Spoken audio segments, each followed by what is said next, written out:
Inside Disc Golf. Hello and welcome to Inside Disc Golf Podcast, episode 10. Andrew Gum here. Victor Torgestad here. The season has sadly come to an end, and after the All-Star event in Spain that we followed this weekend, we are looking at a long off-season, and let's talk a little bit about the event that happened. Yeah, the European Pro Tour All-Stars event from Milla, Spain just took place, and we saw incredibly exciting finishes on both the MPO and FPO side. Of course, you can watch that on Disc Golf Stream, and if you haven't watched that yet, spoiler alert, we might announce the winner, so I think go ahead and stop it or pause it or silence it, because what we saw really dominant performance on the FPO side from Rachel Turton, representing Scotland and Great Britain. So proud, and performing incredibly well there. Prodigy-sponsored player, quite new to the game. Of course, we saw her dominate the Copenhagen Open as well, start the season off with a huge bang, and then hadn't reached quite back up to that highs. And so, but great to see her close out the year with a equally or maybe even more impressive victory at the All-Star event there in Spain. She did the exact same thing as she did in Copenhagen. She beat Heidi Leine, who finished second, and she beat the rest of the field. She was in this class of her own, basically, looking so controlled, more or less the whole 3 rounds. She had a little dip there in round 2 when we started to get worried, but the gap wasn't even that close even. Yeah, and she stayed composed and just, stayed hung right in there and just kept doing her thing, slinging the disc from both sides, backhand, forehand beautifully, really, really nice swing that transfers really, really great from her ultimate background, a really great professional athlete, and really, really fun to watch, really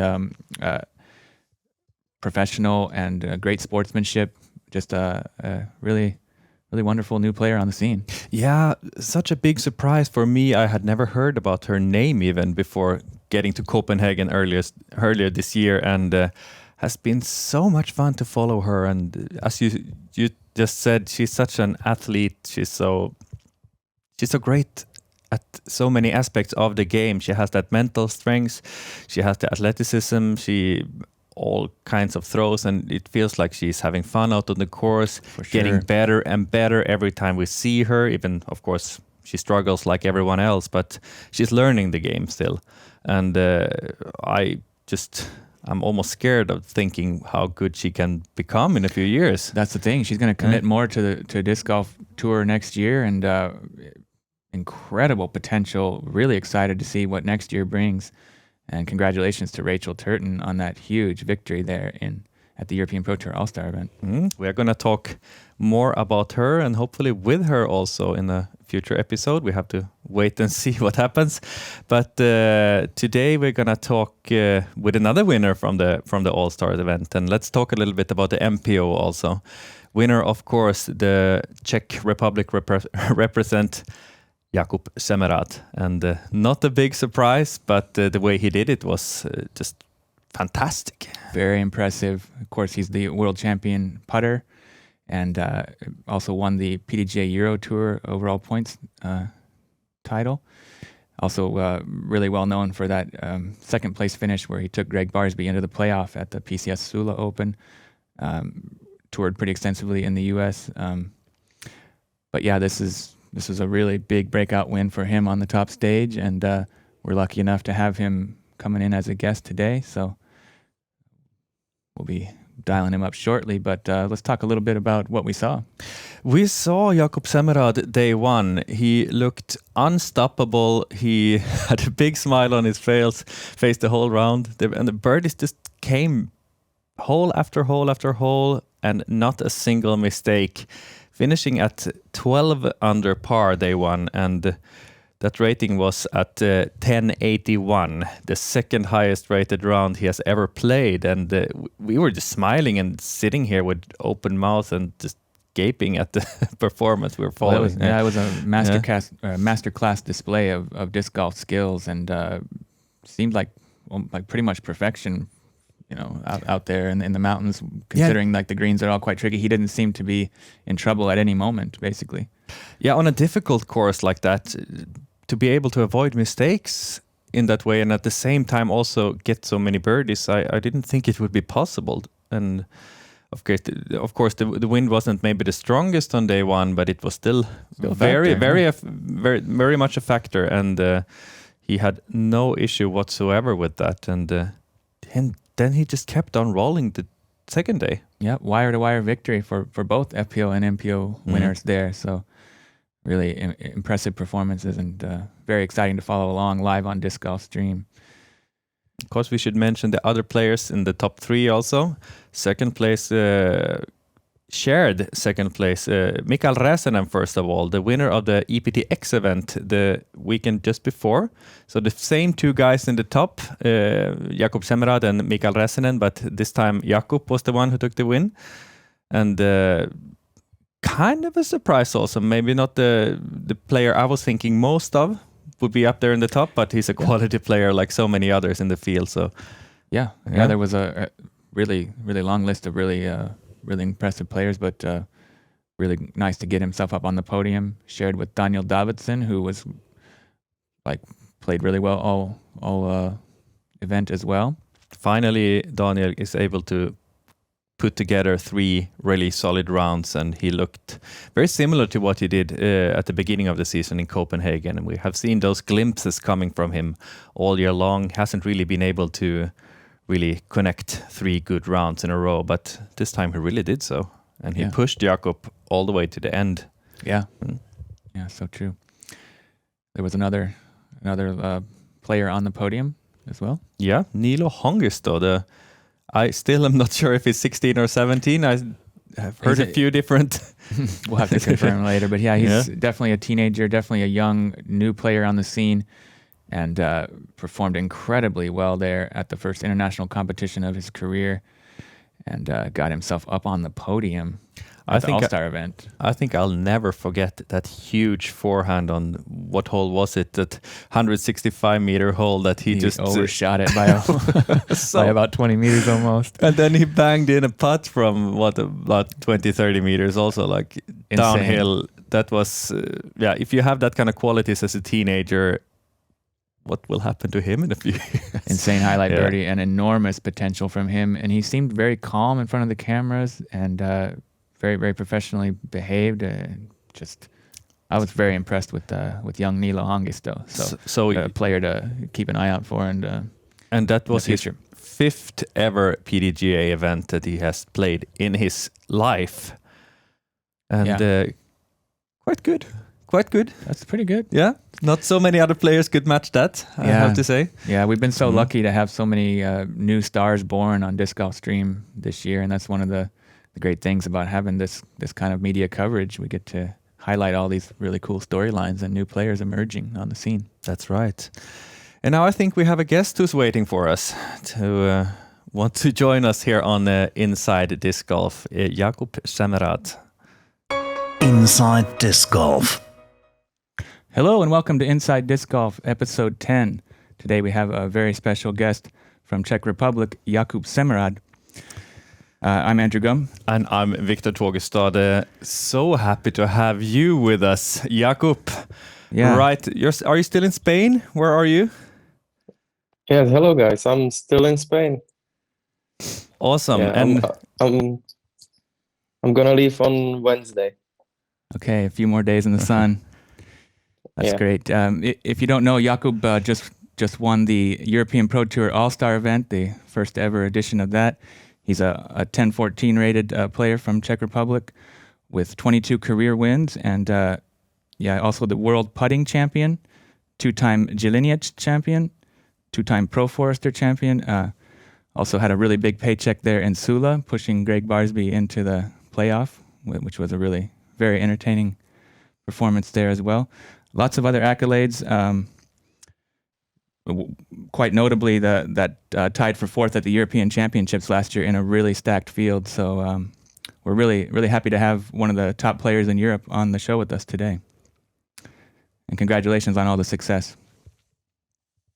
Thank you, guys. So tell us a little bit about. Let's go back to the beginning. How did you get into disc golf, and tell us a little bit about where you're from and everything. Yeah, I'm basically from the middle of Czech Republic, and there was a course established near to my house, and my brother found it, and he bring me there, and so we started playing. It was back in 2015, basically. Yeah, and I immediately fall in love with this golf, and now I'm basically playing every day. Yeah. Okay, nice to hear. How long did it take before you realized that you're good at this sport and that you could actually make a living out of it? Yeah, for first year I was just playing for fun. I didn't even know that there are like tournaments or something like that. So yeah, I think my first year with PD in a PDG membership was 2017, and my first rating of rounds was actually close to 1000. So yeah, I immediately started playing pretty good. So yeah, something like that. And when you got that PDJ number for the first time, what did you then expect, or what did you think that your future career within the sport might bring? Did you ever think that you would reach these levels that you're right now on? Not at all. My goal was just to enjoy the sport and play some events, mainly in Czech Republic. And now I'm here. I'm playing basically all around the world, and that's amazing. Very, very cool. Yeah. Amazing to follow you as well. We have had so much fun here in the studio and all year, basically, just seeing you grow there on the courses, and clearly one of the most interesting young players coming up this season, and feels like you have really made a name for yourself in not only in Europe but in the whole world, as you said. How do you feel that things have changed around you and with all this success that you have had this year? Yeah, it changed my life completely because now I can live basically from this golf, even though I still have a chance to continue at university, but I think I'm gonna play professionally at least next season, and then I'm gonna decide if I want to continue with this lifestyle or I want to finish my degree at university. So yes. Yeah. Okay, cool. What are you studying? I finished a bachelor degree at automation, robotics, and measurements. Yeah. Wow. Okay, that's really interesting stuff. That could even be applied to disc golf in a lot That, of ways, I yeah, guess, with the way that yeah. technology is becoming quite a lot of part of the sport as well. So yeah, really not just a really talented disc golfer, but also a very intelligent young man. That's really, really cool to hear. Look, what's the experience been like in Spain for the All-Star event? Yeah, it was amazing. I spent here 14 days because I played the EPTX last week, and I was here with our Czech group, and it was amazing. It was very good vacation and perfect weather, and course it's also amazing. So it was very good experience, and I definitely want to come back here next year. Happy to hear that you enjoyed it. And yeah, you mentioned you were playing both the All-Star event and also the EPTX the week before. The Fuengirola Open. Yeah. I'm not sure if I'm pronouncing that perfectly, but should be good enough, I think. yeah. Yeah, Yes. and quite noticeably, when you look at the results after that, you can see the same two names in the top, Mikael Räsänen and Jakub Semerád. Do you think that's a coincidence, or is that something that happened because you played at EPTX event the week before? I think the last week event already, of course, helped us to play good this week. But yeah, I think the course suited to our game pretty good, and yeah, it was very good preparation for All-Stars event for sure. So that's maybe something you can recommend to other players to do the same thing next year if the schedule is the same. Yes, for sure. Of course, it's great to get to sunny weather when most of the rest of Europe is already kind of into the winter season, and yeah, nice to have that event that time of year so you can kind of escape to the sunny southern shores of Europe and enjoy that great mountain course there. I guess it was quite windy most of the time. Do you think that also was like quite quite suitable for your game with that quality spin putt and good control of the disc? Yeah, usually I love to play in wind, and I was a little bit struggling in the last round, but it was also because I was nervous, and it was a last round for a big win. So yeah, but I really like to play in wind, and there is always wind. So yeah, pretty good. Yeah. Where does this win rank in your career as far as events and big titles go? Where would you put it as far as importance and value and meaning for you? Yeah, this is for sure my biggest win of my career. I think the second place on Sula was on the same spot, but win is the win. So this is definitely the biggest win for me. Yeah. Quite a good paycheck also. I checked your events this year, and I think that was the biggest payout you had in any event, right? Second biggest payout. Second biggest. Sorry, Sula. The second place was Yeah, 3,500, yes. but yeah, the biggest win of your career, and it's a little bit sweeter, Yes. I guess, when you actually get the number one trophy, I suppose, right? Yeah, exactly. But of course, that was a really legendary performance at Sula as well. What was that like, taking one of the legends of the game, 2018 world champion Greg Barsby, into a playoff? What kind of emotions and memories are associated with that experience? Yeah, it was amazing. We had a lot of fun during the round. Greg is a very, very good guy, and after that event, we are very close friends. We spend a lot of time together in US, and that round in Sula, it was so much fun, and yeah, it was amazing. Very cool. Yeah, very entertaining, and nice to hear that you've made good friends with a really nice guy and one of the legends of the game. Yeah, you're still a very young player and already a lot of wins. But what was your first ever, like, when you felt that, okay, now I'm finally at the level where I can start to like really compete for the wins and I can start to challenge the big names? Did you have any that kind of moment when you realized it? Yeah, I think I didn't play outside of Europe uh, before this year, actually, outside of Central Europe before this year. But I don't want to say dominating, but I was in the top three on pretty much every tournament in Central Europe. So, and my ratings were already pretty good.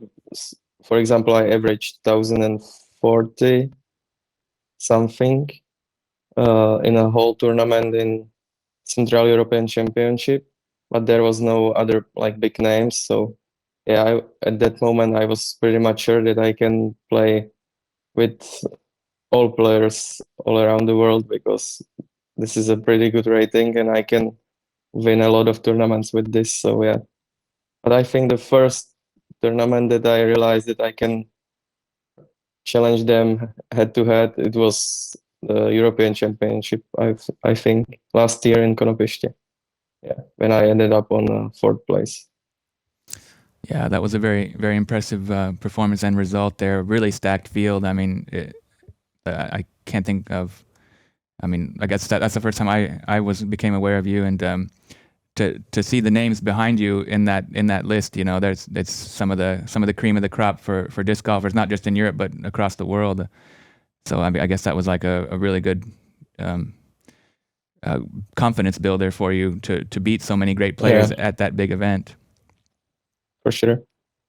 And how important is it then also to be able to have events like that in your home country, like European Championship was last year for you? That was amazing. We used to have a Konopiste pretty much every year, and it was always the biggest tournament in Central Europe. And yeah, it was amazing. I had so much support from all Czechs, and it helped me a lot because they were cheering all the time for me. Maybe even more than for a winner or something. It was amazing. Yeah. If you haven't noticed, I can tell you that you had quite a lot of fans in our live chat also during the event this last weekend. Really? Yeah. It was one name that kept popping up in that live chat, and that was yours. So many people like to follow you, and we are two of them. For sure. Like, not just a really great skilled player, but you seem to have a very positive energy on the course and everywhere you go. A really great representative of your country and Europe, and for disc golf in general, a really nice persona. Thanks, guys. Yep. You're really great ambassador for Czech Republic and for disc golf in general. What does your next season look like? Have you made any kind of plans yet for what kind of events or where your tour might lead you to in the coming season?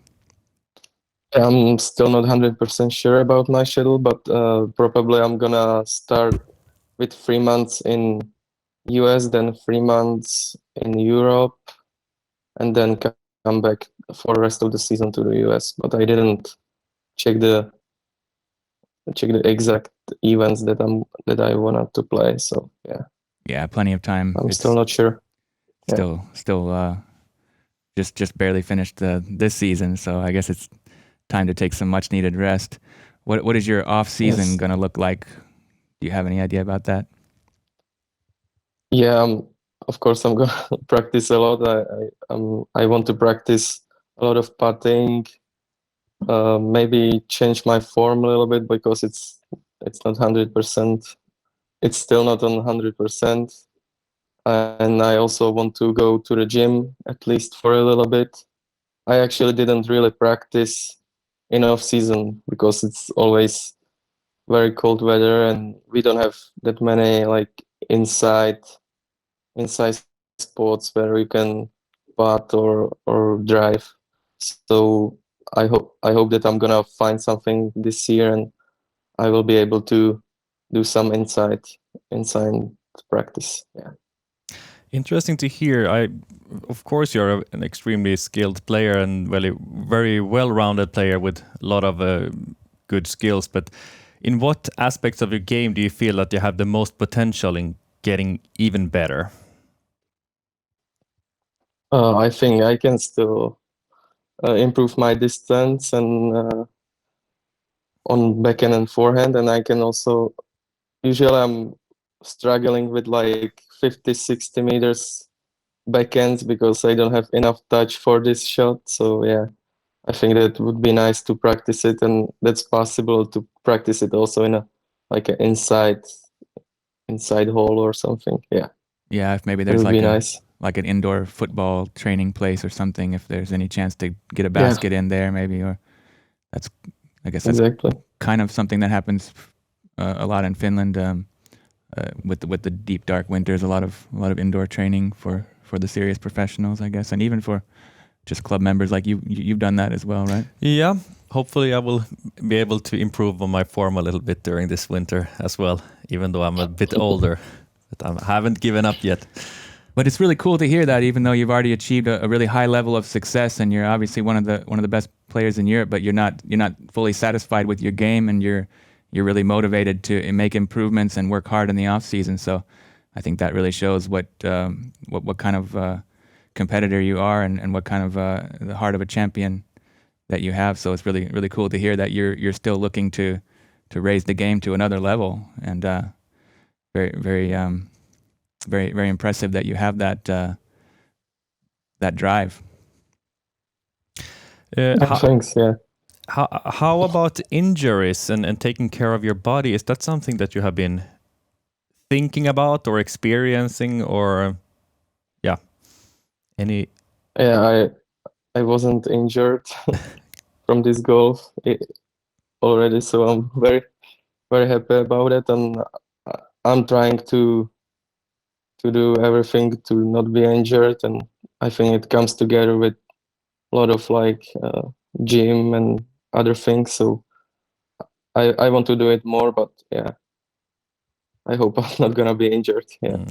It feels like it has been a big theme this year with injuries. A lot of the top players have been struggling with it, and maybe a result of the courses, especially in US, I would say. A lot of golf courses that you play on, and the courses get longer and longer, and it requires more, and of course it tears on your body. What are your thoughts about that? That how the courses are looking, and what kind of difference do you see in US compared to Europe? Yeah, the theme in the US is that all courses are very long, and for example, if you have only 1 or 2 days for practice, sometimes even two very long courses, it's very hard for our body, and that is the reason usually why it brings the injuries into the game. So yeah, you need some rest, and sometimes it's very hard to rest if you have only 2 days for practice, two courses. So yeah, but uh, we also have some very good courses in Europe, but the team in the US is that they are so much longer than here in Europe. Yeah, so much power and distance required for almost every event. It seems on the disc golf pro tour, and also requires like a huge level of commitment, I guess, to get yourself to each location, and oftentimes there's more than one course for each event, right? So you have to practice. What did it feel like being on tour in the States under those demands? Yeah, it was a big change for me. It took me some time to adapt, but now I know how to do it best for myself, because yeah, like I said, I also need some rest after the practice. So yeah, next year I'm I'm gonna do it a little bit. I'm gonna be a little bit careful because, like you said, I don't want to be injured and stuff. And yeah, something like that. So you've gained some much valuable experience on tour this year, and you're Yeah, going to apply those lessons and for everything sure. for next year. Sounds very smart. Yeah, one of the events that you played this year in US, as we're talking about now, was of course were the World Championships, and you weren't able to get the big title, but you won another thing there during that week. Can you tell us a little bit about the whole thing with the title you won there? Yeah, there was a putting competition and also distance competition. I played both of them, but of course I didn't have a chance for winning a distance competition against all of Americans. I think I threw 156, which is good for me, but it's not enough close to be in top three or something. But yeah, after that there was a putting competition, and there were like something like 15 different baskets, and on every basket there were three spots, and the closest spot was for 1 point, the middle spot was for 2 points, and the longest one was for 3 points. So you get the points based on how many putts did you make, and there were no comebackers, and we played in a very strong wind, so I was just putting very hard and didn't care about comebackers, and that was great, and I was able to win. So yeah. And did that win come as a surprise, or did you come in there feeling that you would have a good chance to take that win? Yeah, uh, during my warm up, I was struggling a lot with my putting, and I was just thinking, I want to enjoy this event, and I don't care about winning or something. And then I play it, and I realized that I have a chance for a win, and yeah, I made it. Well, congratulations. That's a really cool title to have, the World Putting Champion. What kind Yeah, of thanks. what was the reaction that you got from your competitors and friends on tour, like the Europeans and the Americans? Yeah, Like, were people surprised, or I guess what was the reaction? yeah. I remember Gannon's Burr reaction.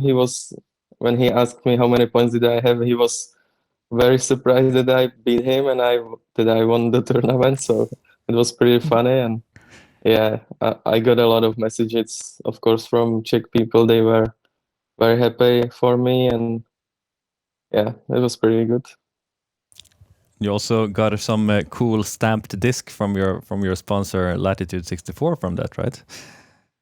Yeah, exactly. I got a uh, how is it called? Orbit Hope with my stamp. and it also helped me a lot with my touring because I got some money from it, and it's a very good support from them. Yeah. Yeah, that's great, and a great way that our viewers can help support. Get yourself one of those Jakub Semerád world champion putter signature line, Orbit Hope. Right. And you were getting one world title. We also had another European up on the top in Kristin Tatar as a world champion. So European disc golf feels like it's definitely on the rise. Who do you see more, if you don't think about yourself, as a future possible world champion? Maybe first on the MPO side and also on the FPO, if you don't think about Kristin Tatar, of course. I think Niklas and Linus are the best ones here in Europe, and they definitely have a chance for winning worlds in the future. Both of them were pretty close to win a big event in US. I think Linus was very close at MVP, and of course Niklas was second on USDGC. So I think both of them can win, maybe even next year. So that would be amazing. And just for our listeners, in case you didn't know, we are talking about Niklas Anttila from Finland and Linus Karlsson from Sweden. Yeah. So you the venue for next year's World Championships is going to be Smuggler's Notch there up in Vermont, and you played that event this year, right? Yeah, exactly. Yeah. So what do you think about that facility? It's really well regarded as one of the best disc golf resorts in the world. What can you say about that venue for a World Championships? Yeah, that venue is amazing. I would compare. It's very close to Canada, so the nature there is very beautiful. I would compare it with to Sweden or something. There is a lot of lakes and nice forest, and the courses are amazing. There is one course which is very wooded, and the other course is open. So I think it's the best choice for World Championship, and I can't wait to play it next year because I had some practice this year, which is gonna help me a lot. I think because, like I said, I will not have to practice 2 different courses in 2 days because I have already played them, and I think I also gonna have a longer time for practice. So yeah, I can't wait to be there. And speaking of then open and wooded courses, which one is it that you prefer and you feel that you have the best chances to perform at? I like both of them, but I think the open one is better for me because usually, even though I'm not the longest throwing player, I know how to play in wind because there's always a wind because it's an open course, and I'm very good with my hyzers, forehand or backhand. So yeah, I think the open one is better for me. And that's in the mountains there, the Green Mountains, GMC. It's called for the normal event, and this last event that you took down, the biggest title of your career, was played in the mountains in Millas there in Spain. Do you feel like that's one of your strengths and advantages is playing in elevation? I noticed you're also 2-time Jelenic champion, which is a very mountainous course as well there in western Poland, right near the border of Czech. Do you feel like it suits your game to play in the mountains?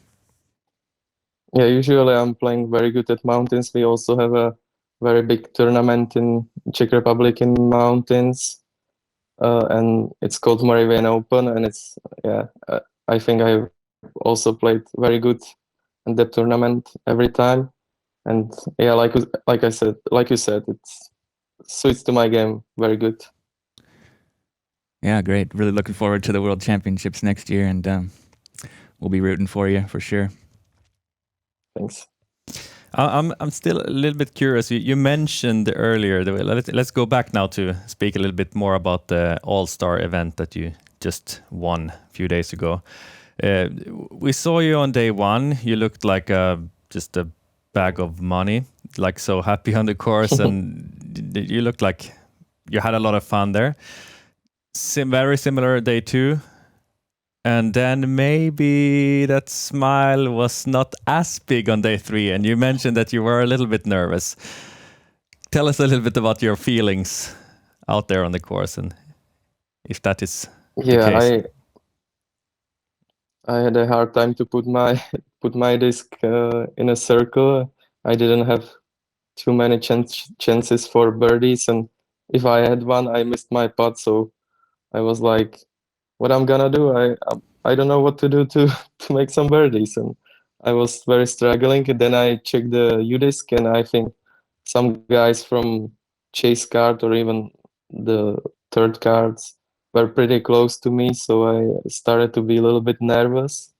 But then I just spoke to my caddy, and he called me down a little bit, and it was great again, and I was able to make some important shots, and I was just yeah I was able to to win it, so I was very happy.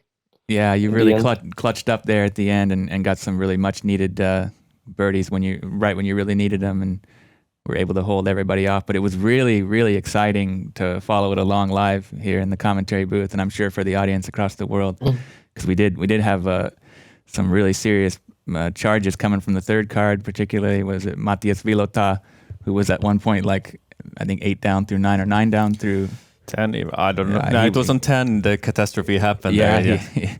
So we were really kind of keeping an eye. We even put a roaming camera on him, and as soon as the camera showed up, he took a triple bogey, which is kind of a curse, Okay. camera curse. I think that's.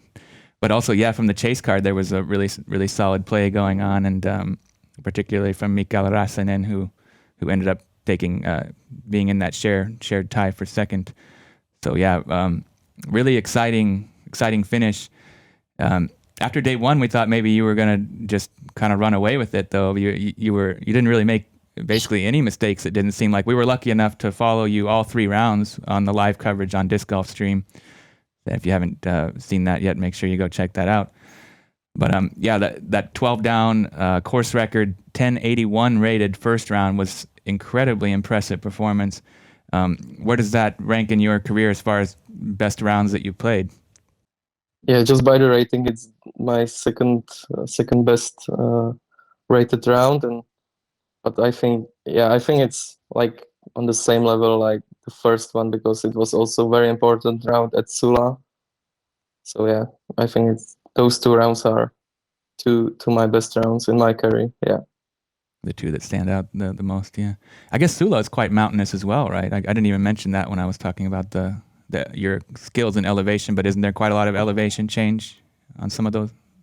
Yeah, the mountains are just in background, but we are playing mostly on the flat ground. Yes. Okay.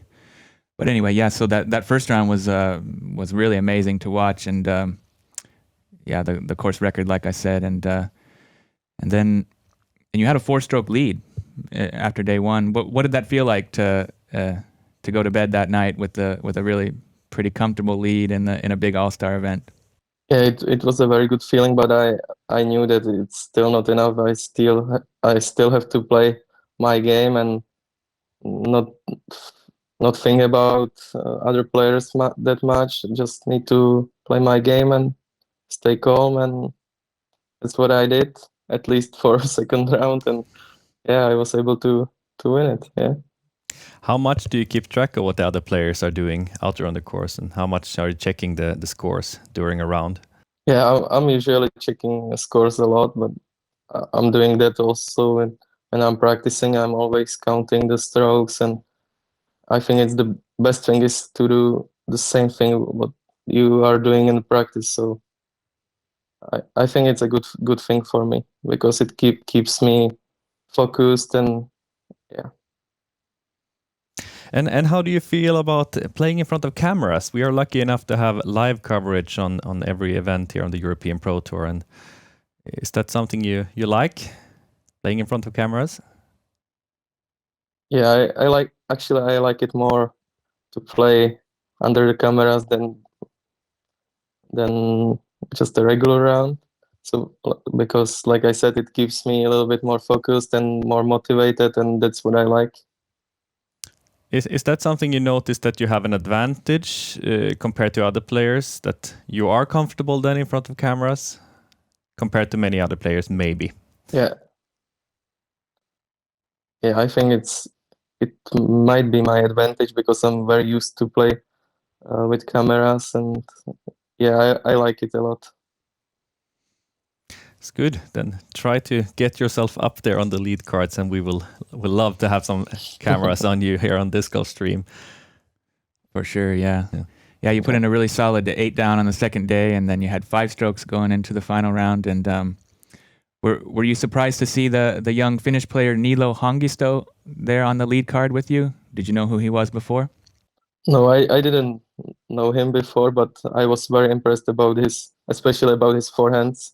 It was amazing. I think he's able to throw 150-meter forehand just with hyzer, which is amazing. And I was also very surprised that he stayed calm. I think he wasn't as nervous as me, which is very big surprise. He's just 16, and yeah, I think he has a really nice future in front of him, and it was a great battle with him. Yeah, and then he's also a nice guy. So yeah. Yes, so many young players coming from everywhere in the world. How many young players do you have in your home country, and how is the future looking? Yeah, we have a very good future. We have so many talented young players, and not even in Czech Republic, but in general in Central Europe, we had so many. We have so many good players, upcoming players. So yeah. Any specific names that you want to mention, because we love to hear about them? Yeah, for example, Peter Striegler, he's also 16, I believe, and he's sometimes beating me on tournament. I think he won a first league in Czech Republic against me last year, and he was only 15, so he's able to throw very far, forehand, backhand, and he's also very calm. He's not nervous, so yeah, he's one of them. Inside Disc Golf. Yeah, and what else can you tell us about the disc golf scene in the Czech Republic? Yeah, it's growing a lot, and we have a first league there, and it's only 4 tournaments. But the par rating of the last one was around 1,000. So we have a very good courses. The only thing which is missing on our tournaments are big payouts. But other than that, we have a coverage, pictures. The courses are very good prepared, and we have a good players. So we just need more money, and we're gonna have a very good league there. Yeah, and not even the pro scene, but we also have so many like amateur players and young players. It's growing a lot every year, and yeah, we have around 140 courses now. Wow. Which is pretty good, because good. I think the first course in Czech Republic was established around 2010 or something. So basically in 12 years we got 140 courses. So yeah, it's amazing. That's very impressive, and really great to hear that it's growing and everything like that. Of course, on the European Pro Tour, we really want to see more regions of Europe and more countries represented as far as venues go. So hopefully it keeps building, and we'll be able to include that in the future European Pro Tour as a potential site for one of the events. That would be nice. Inside Disc Golf. And how do you see you have played a few European Pro Tour events this year, right? Just remember you were in Estonia, and then you have played this one. Did you play any others? No, I didn't play any others because, like I said, I started my season in June or something because I was studying at university. I didn't have that much time in spring, and then I played some tournaments in Europe, and then I came to US, so I didn't have that much time to participate on those tournaments. So, but I think I'm gonna play definitely more next year. Happy to hear that. And how is your feeling now after playing these 2 events this year, Estonian Open and the All-Stars? What do you see? What do you think the level of these events are compared to others in Europe and in the world? Yeah, this tour is very great.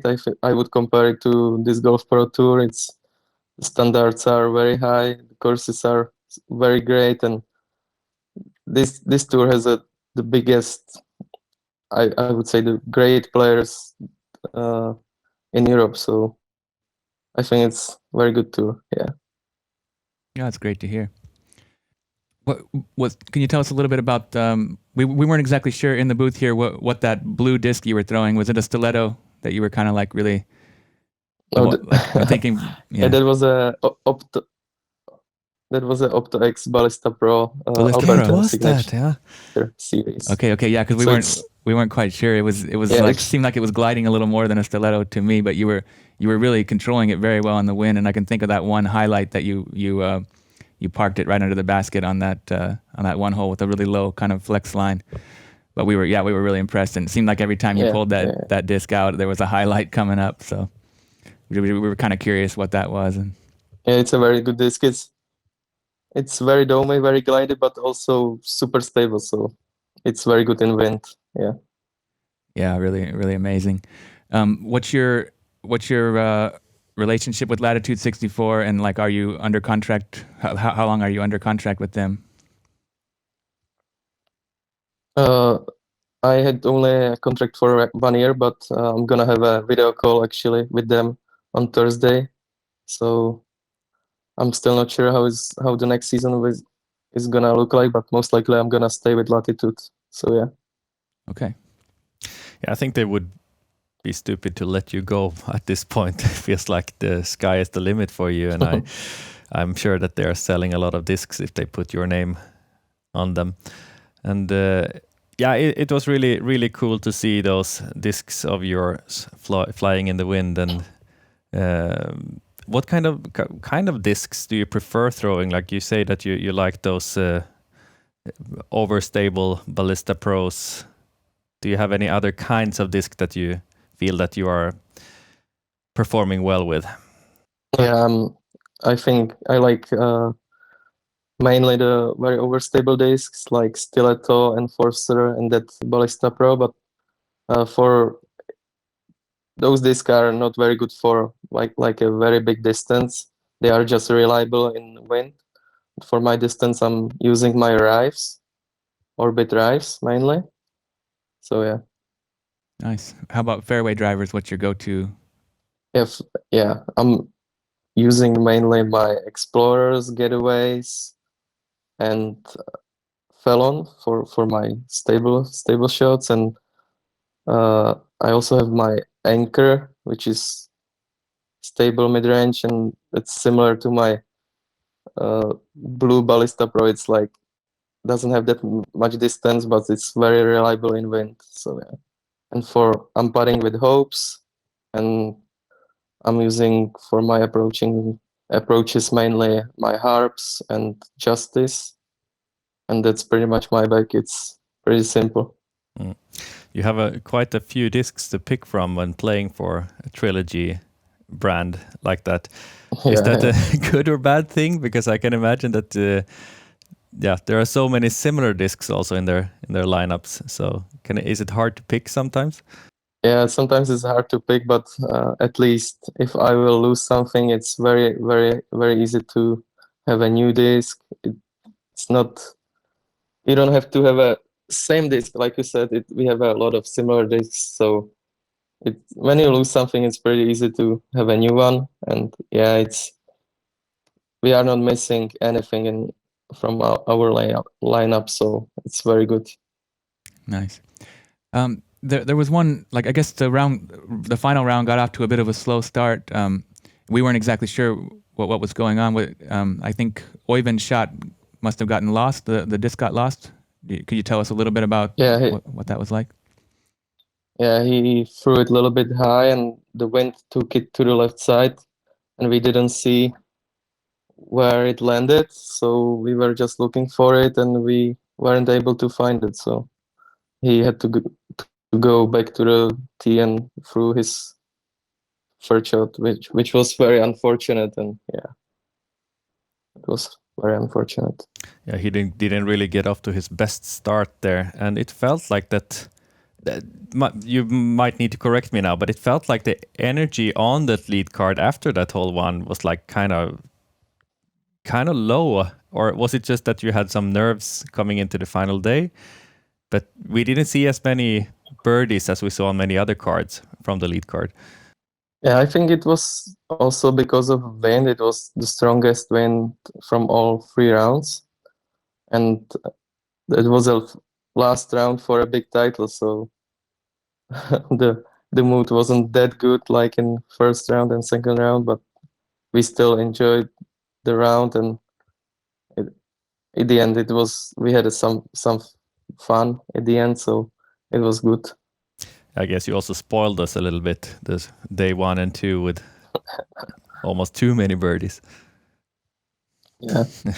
But yeah, it was very interesting and exciting how close it was down to the wire, and really impressive how you were able to come through in the clutch the way that you did. So yeah, again, congratulations, and yeah, thanks. really, really fun to follow along live.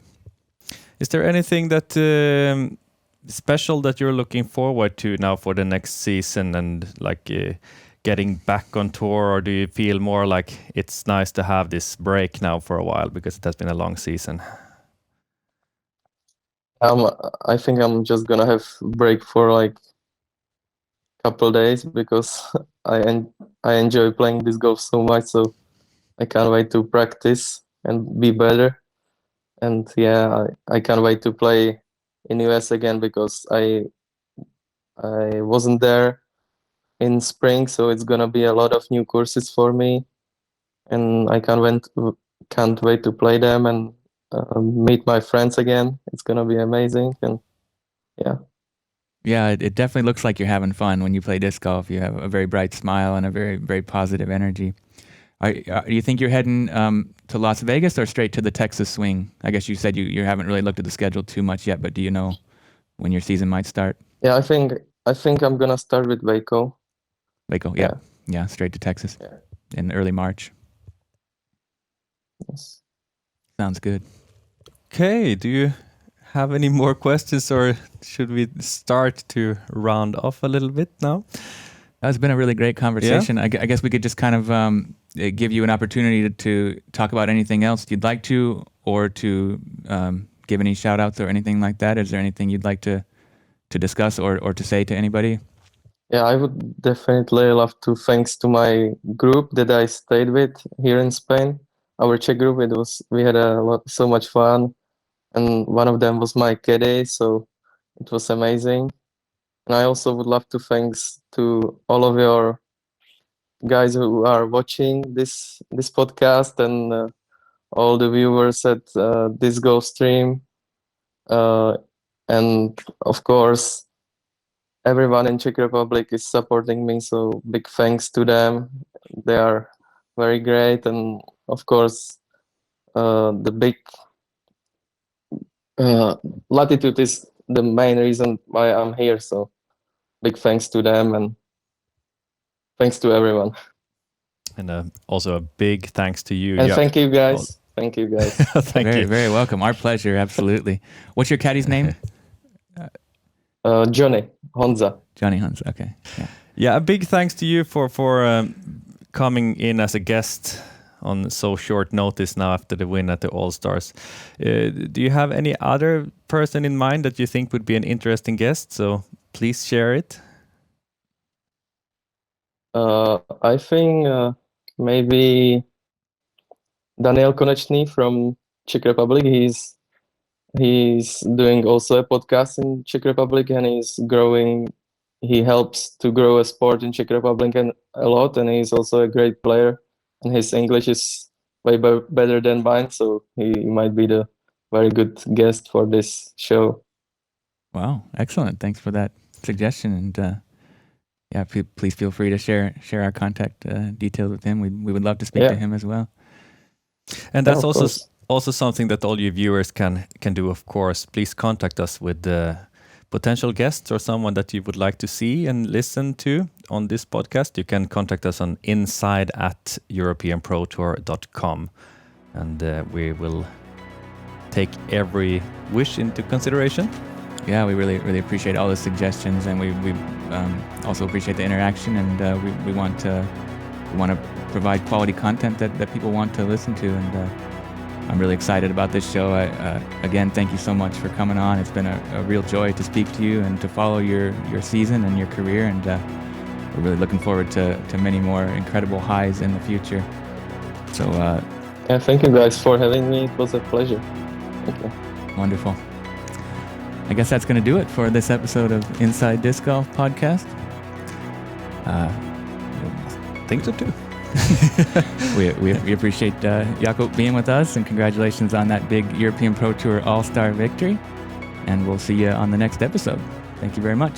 Thank you. Bye-bye. Thank you. Inside Disc Golf, the European Disc Golf Podcast. Everything about European disc golf in one podcast.